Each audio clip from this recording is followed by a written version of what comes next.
Assalamu alaikum students. Today I am here with my new topic mechanism of breathing from gaseous exchange chapter number 10. हम देखेंगे कि breathing जो है हमारे पास इसका बेसिक मैकेनिज्म क्या होता है। हम ब्रीथिंग के बारे में पहले भी डिस्कस कर चुके हैं कि जो physical movement associated with the gaseous exchange की हमारे गैसियस एक्सचेंज के लिए जो हमारे रेस्पिरेटरी सिस्टम की जो मूवमेंट होती है उसे हम ब्रीथिंग कहते हैं।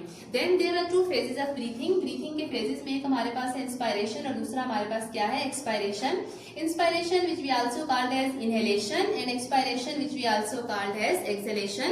अब फर्स्ट हम बात करते हैं इंस्पायरेशन की। इंस्पायरेशन इसका मतलब क्या है? इसका मतलब ये है हमारे पास इनटेक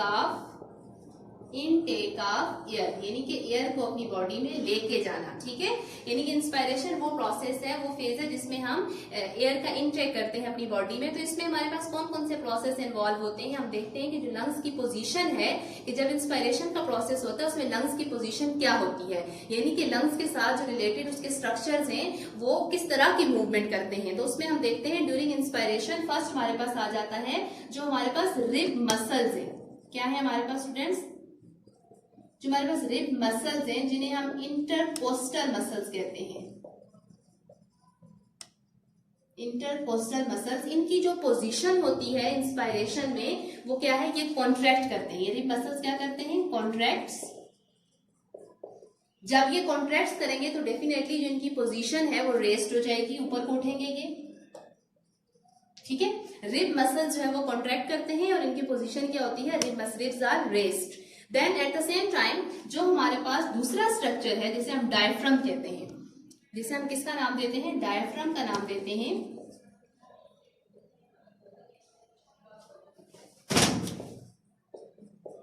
डायफ्राम जो कि हमारे पास डोम शेप स्ट्रक्चर है, गुंबद नुमा ये स्ट्रक्चर होता है हमारे पास। ठीक है, ये जो हमारे पास डोम शेप स्ट्रक्चर है इसकी पोजीशन अब आप देखेंगे कि हमारे पास डायफ्राम की पोजीशन क्या होती है।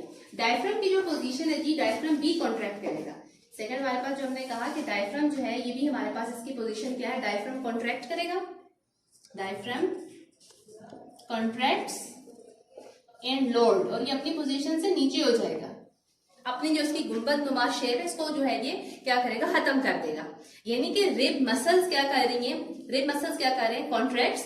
डायफ्राम भी क्या कर रहा है? कॉन्ट्रैक्ट। रिब मसल्स ऊपर को उठ जाएंगी, डायफ्राम की पोजीशन क्या हो जाएगी? नीचे की तरफ हो जाएगी। जब डायफ्राम नीचे हो रहा है, रिब मसल्स ऊपर की तरफ जा रहे हैं, तो इसकी वजह से हमारे पास जो एरिया है थोरेसिक कैविटी का या चेस्ट कैविटी का, area of chest cavity, thoracic cavity हमारे पास क्या हो जाएगा? इंक्रीज हो जाएगा। एरिया बढ़ जाएगा। एरिया क्या हो जाएगा जी?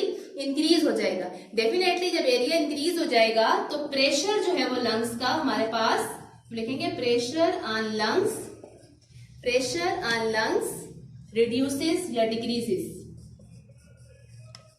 प्रेशर जो है वो कम हो जाएगा, एरिया इंक्रीज कर जाएगा, प्रेशर क्या हो जाएगा? डिक्रीज कर जाएगा। जैसे वॉल्यूम और प्रेशर का इनवर्स रिलेशन है। प्रेशर वॉल्यूम बढ़ गया है तो इसका मतलब है प्रेशर क्या हो गया? हमारे पास कम हो गया। प्रेशर कम होने की वजह से लंग्स एक्सपेंड करेंगे। लंग्स हमारे पास क्या करेंगे जी? एक्सपेंड करेंगे। जब लंग्स जो हैं वो एक्सपेंड करेंगे, एयर प्रेशर कम हो जाएगा। एयर प्रेशर कम होने की वजह से एयर प्रेशर क्या होगा? कम। Air pressure decreases. जब एयर प्रेशर कम होगा तो हमारे पास जो आउटसाइड एयर है रशेस इनसाइड, वो अंदर आ जाएगी। वो कहां पे आ जाएगी जी? अंदर हमारे पास लंग्स में आ जाएगी, ताकि उस प्रेशर को इक्विलाइज किया जा सके, बैलेंस किया जा सके। This is about inspiration. मैं फिर बता देती हूँ, इंस्पायरेशन में रिब मसल्स कॉन्ट्रैक्ट करेंगे, डायफ्राम भी कॉन्ट्रैक्ट करेगा। दोनों के कॉन्ट्रैक्शन से हमारे पास एरिया इंक्रीज हो जाएगा। जब एरिया इंक्रीज हो जाएगा लंग्स का प्रेशर कम हो जाएगा। प्रेशर कम होगा तो आउटसाइड जो एयर है वो हमारे पास जो है जी लंग्स के अंदर आ जाएगी उस प्रेशर को बैलेंस करने के लिए। दिस इज अबाउट इंस्पायरेशन के किस तरह से जो है वो हम एयर इनटेक करते हैं। अब हम देखते हैं जो हमारे पास सेकंड फेज है जिसे हम एक्सपायरेशन कहते हैं। ठीक है, एक्सपायरेशन या एक्सहेलेशन का नाम देते हैं। अब आप देखेंगे एक्सपायरेशन या एक्सहेलेशन में हमारे पास क्या मैकेनिज्म होता है। सेम इसकी भी हम डेफिनेशन देख लेते हैं। एक्सपायरेशन हमारे पास होता क्या है, एक्सहेलिंग ऑफ एयर, यानी कि अब हमने एयर की जो मूवमेंट है वो किस साइड में होनी चाहिए जी, आउटसाइड, यानी कि अंदर लंग से जो एयर है वो कहाँ जाएगी, बाहर एनवायरमेंट में। तो अब इसके देखते हैं, अब इसमें हमारे पास कौन कौन सी मूवमेंट इन्वॉल्व है। तो फर्स्ट हमारे पास जो मूवमेंट आ जाती है वो किसकी आ जाती है, रिब मसल्स की। रिब मसल जो है वो हमारे पास इस केस में क्या होंगे जी, रिलैक्स करेंगे। रिब मसल्स क्या करेंगे जी, रिलैक्स करेंगे और अपनी ओरिजिनल पोजीशन पे आ जाएंगे। फिर हमारे पास जो है रिब मसल्स के साथ जो दूसरा जो हमारे पास स्ट्रक्चर है वो है डायफ्राम। अब हम देखते हैं डायफ्राम की पोजीशन क्या होगी। डायफ्राम जो हमारे पास डोम शेप स्ट्रक्चर है ये भी रिलैक्स करेगा। जब ये रिलैक्स होगा तो इसकी वही शेप आ जाएगी जिसकी अपनी शेप है डोम शेप, ठीक है। डायफ्राम भी रिलैक्स कर रहे हैं, रिब मसल्स भी रिलैक्स कर रहे हैं। अब जब रिब मसल्स रिलैक्स करेंगे इनकी भी ओरिजिनल पोजीशन आ जाएगी। डायफ्राम जब रिलैक्स करेगा तो ये भी ऊपर उठ जाएगा, ठीक है, डोम शेप स्ट्रक्चर आ जाएगा। तो एरिया जो है वो हमारे पास कम हो जाएगा। हम देखते हैं जो हमारे पास एरिया है चेस्ट कैविटी का वो क्या हो जाएगा जी, डिक्रीज हो जाएगा। Area of chest cavity decreases, area decrease हो जाएगा। अब जब एरिया हमारे पास डिक्रीज हो जाएगा तो डेफिनेटली जो हमारे पास लंग्स पे प्रेशर है वो इंक्रीज हो जाएगा। अब हम देखते हैं कि लंग्स पे क्या होगा, pressure, pressure on lungs increases. Pressure lungs पे क्या हो जाएगा, इंक्रीज हो जाएगा। जब प्रेशर इंक्रीज हो जाएगा तो लंग्स क्या करेंगे जी, कॉन्ट्रैक्ट करेंगे। आपके पास लंग्स क्या करेंगे,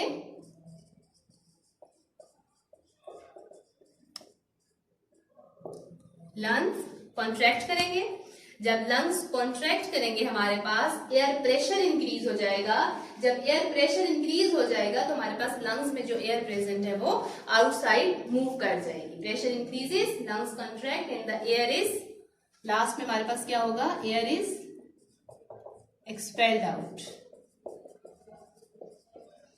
हवा बाहर निकल जाएगी। तो हमारे पास देखें किस तरह की मूवमेंट्स हैं, एक दूसरे का रिवर्स है हमारे पास। के फर्स्ट मूवमेंट देखें इंस्पायरेशन, फिर हमारे पास क्या है एक्सपायरेशन। इंस्पायरेशन में रिब मसल्स कॉन्ट्रैक्ट करते हैं, डायफ्राम भी कॉन्ट्रैक्ट करते हैं। रिब मसल्स की पोजीशन इंक्रीज हो जाती है, डायफ्राम की पोजीशन डिक्रीज हो जाती है, जिससे जो है वो एरिया इंक्रीज हो जाता है। एरिया इंक्रीज होने से प्रेशर इंक्रीज हो जाता है, डिक्रीज हो जाएगा। प्रेशर जब डिक्रीज होगा तो लंग एक्सपेंड करेंगे और आउटसाइड एयर जो है वो लंग्स में इंटर हो जाएगी। फिर इसी तरह एक्सपायरेशन में रिब मसल्स रिलैक्स करते हैं, ओरिजिनल पोजीशन में आ जाते हैं। डायफ्राम जो है वो हमारे पास रिलैक्स करेगा, इसकी डोम शेप आ जाएगी। एरिया चेस्ट कैविटी डिक्रीज हो जाएगा, एरिया डिक्रीज होने से प्रेशर इंक्रीज होगा।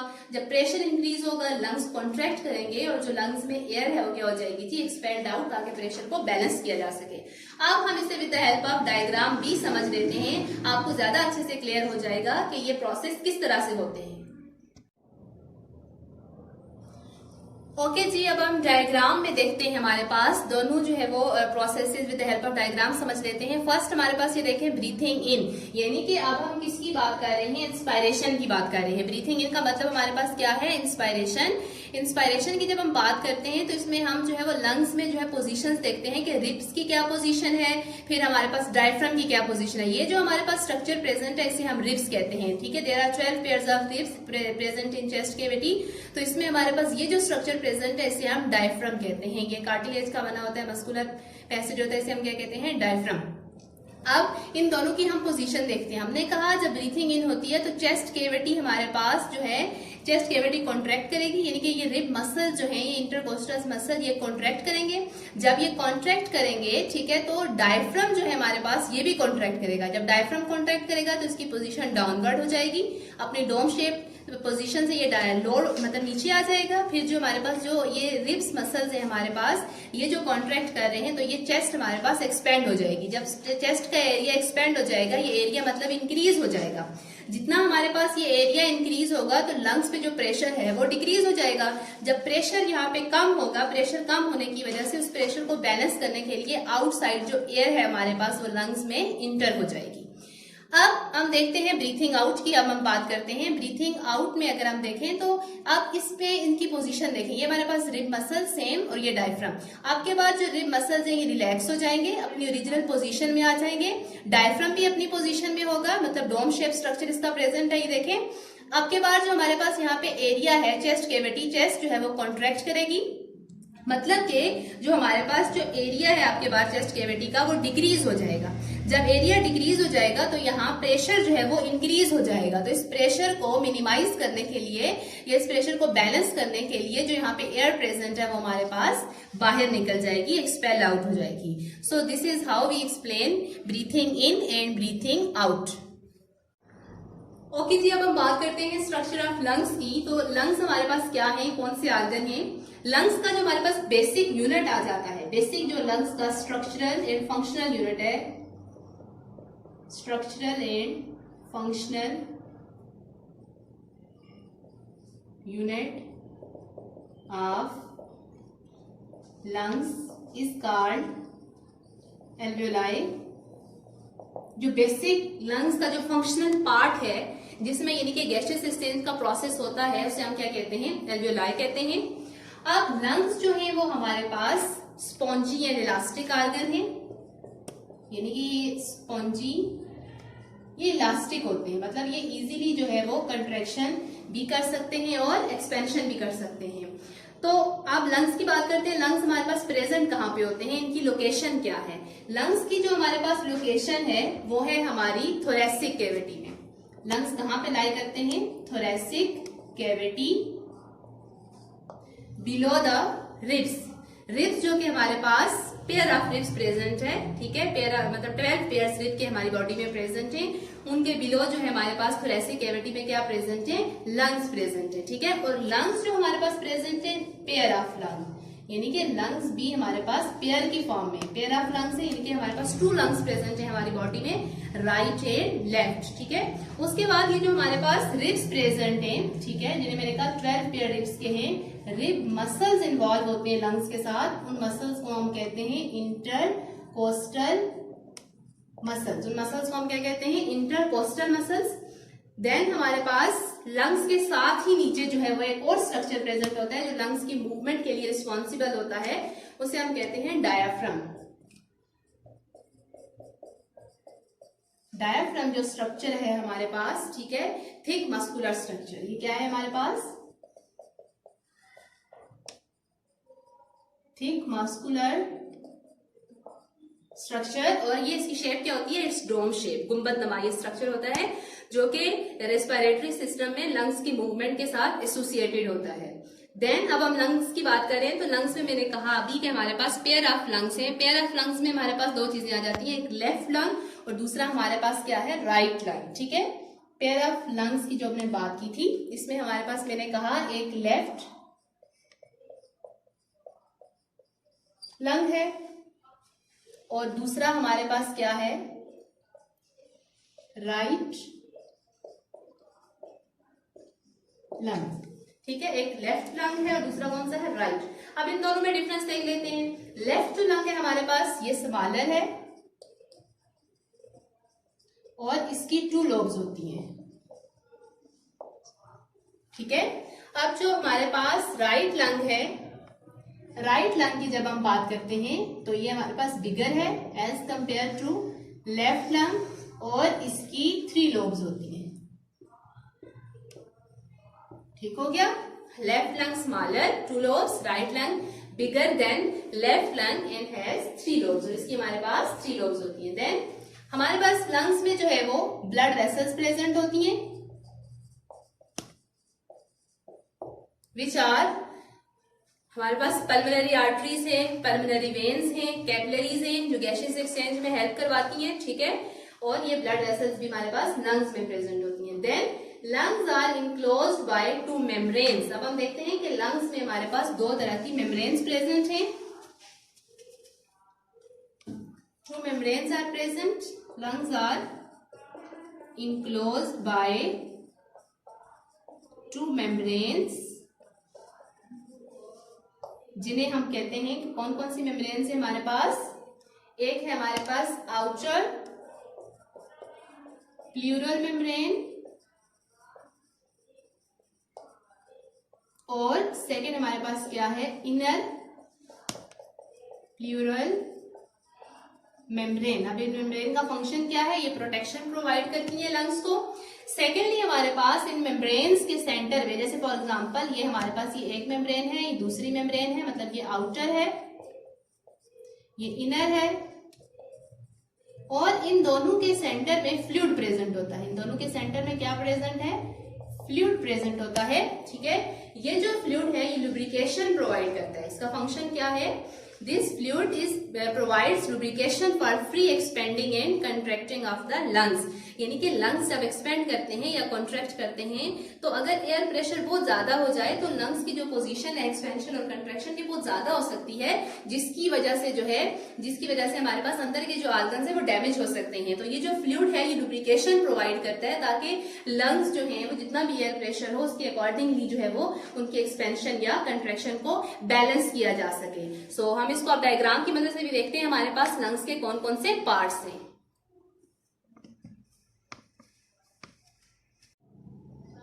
अब ये देखिए हमारे पास स्ट्रक्चर ऑफ लंग्स हम देखते हैं। ये हमारे पास लंग्स हैं, ठीक है, पेयर ऑफ लंग्स जिसे हम कहते हैं। ये हमारे पास ट्रेकिया प्रेजेंट है। ट्रेकिया जो है वो लंग्स में इंटर होने से पहले डिवाइड हो जाता है ब्रोंकाई में। ये ब्रोंकाई हमारे पास ट्यूब्स हैं जो कि लंग्स में इंटर होती हैं, राइट एंड लेफ्ट। ठीक है, ये फिर फर्दर ये आगे ब्रोंकाई डिवाइड हो जाते हैं ब्रोंक्यूल्स में, देन ये एल्वियोलर डक्ट्स में जो हम पढ़ चुके हैं। फिर ये हमारे पास ये पाउचेस प्रेजेंट होते हैं जिससे हम एल्वियोलाई कहते हैं। ये एल्वियोलाई जो हमारे पास है जो कि बेसिक स्ट्रक्चरल और फंक्शनल यूनिट है लंग्स का, ठीक है, जिसमें हमारे पास गैसियस एक्सचेंज का प्रोसेस होता है, इसे हम एल्वियोलाई कहते हैं या एयर सैक्स यहाँ पे प्रेजेंट है। ठीक है, उसके बाद ये नीचे जो स्ट्रक्चर प्रेजेंट है इसे हम कहते हैं डायफ्राम। ये हमारे पास क्या स्ट्रक्चर प्रेजेंट है, डायफ्राम स्ट्रक्चर प्रेजेंट है। डायफ्राम जो कि हमारे पास लंग्स की कंट्रैक्शन या रिलैक्सेशन में हेल्प करता है, ठीक है, यानी कि इनहेलेशन और एक्सहेलेशन में हेल्पफुल है। ठीक है, ये एक मस्कुलर हमारे पास स्ट्रक्चर है। उसके बाद हम बात करें तो हमारे पास ये जो बाहर ये रिब्स ये प्रेजेंट है, ये जो स्ट्रक्चर प्रेजेंट है, क्योंकि लंग्स के ऊपर रिब्स प्रेजेंट है तो रिब्स में मैंने कहा था जो रिब्स के मसल्स हैं इन्हें हम इंटरकोस्टल मसल्स कहते हैं। ठीक है, ये भी हेल्पफुल होते हैं, तो लंग्स की प्रोटेक्शन करते हैं और सेकंडली ये लंग्स की कंट्रैक्शन एंड रिलैक्सेशन में हेल्प करते हैं, इनहेलेशन एंड एक्सहेलेशन में। ये हमारे पास रिब्स प्रेजेंट है, ये रिब्स के मसल्स हैं, इंटरकोस्टल मसल्स, और ये सेंटर में हमारे पास लंग्स के सेंटर में ये हमारे पास हार्ट प्रेजेंट है। ठीक है, अब लंग्स के जो हमारे पास जो ये जैसे हमारे पास ये राइट लंग है, ये लेफ्ट लंग है, लंग्स के आउटर में ये जो स्पेस होती है इसमें मेम्ब्रेन्स प्रेजेंट होती हैं जिन्हें हम प्लूरल मेम्ब्रेन्स कहते हैं। ठीक है, outer pleural membrane and inner pleural membrane, और इन मेम्ब्रेन्स के सेंटर में हमारे पास फ्लूइड प्रेजेंट होता है जो कि लुब्रिकेशन प्रोवाइड करता है लंग्स की कंट्रैक्शन में, फ्री कंट्रैक्शन में या फिर एक्सपेंशन में। ठीक है, सो this is about the structure of lungs.